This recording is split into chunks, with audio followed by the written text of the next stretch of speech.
Uganda National Roads Authority versus Asman Irumba is a 2015 landmark case where the highest appellate court nullified a section in the Land Acquisition Act.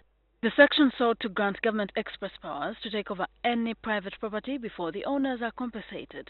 During last weekend's cabinet retreat at the National Leadership Institute in Kyankwanzi, a proposal which calls for an amendment to grant government powers to acquire land for development was adopted. Reacting to this proposal, former FDC presidential candidate Dr. Kizza Besigye says the question of land, if not handled well, is a recipe for disaster.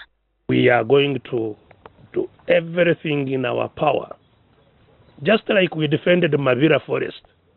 Under this proposal, government will prefer to hastily acquire land for the construction of roads, schools, oil pipeline and compensate the owners later. Besigye revealed that this is a carefully calibrated move by the executive to grab land.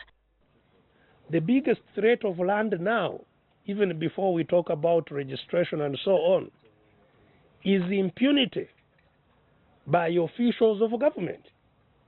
Because those who have been grabbing land are actually people who have authority over government. So it is not to take away land for investment, it is to ensure that the law can facilitate government to fast-track the public investment, and the public investment is investment that is meant to facilitate the livelihood and provision of services by government to the people.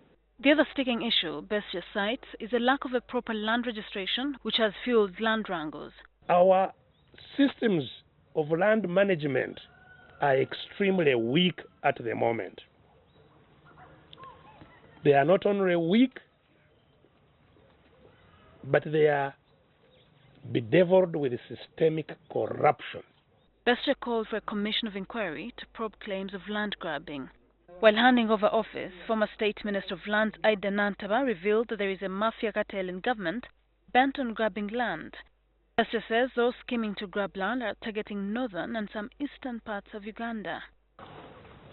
In the northern region, because of the 20-year war and the displacement of all people into camps,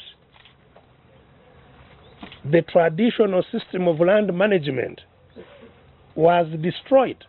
Similar debate to have government compulsorily take citizens' property before compensation was first mooted during the Constituent Assembly, and later in 2003, the Professor Frederick Sempewe-led Constitutional Review Commission rejected it. Besigye also commented about the contentious issue of age limit for the presidency and a covert plan to lift the restriction. Shilan Huchere, NTV.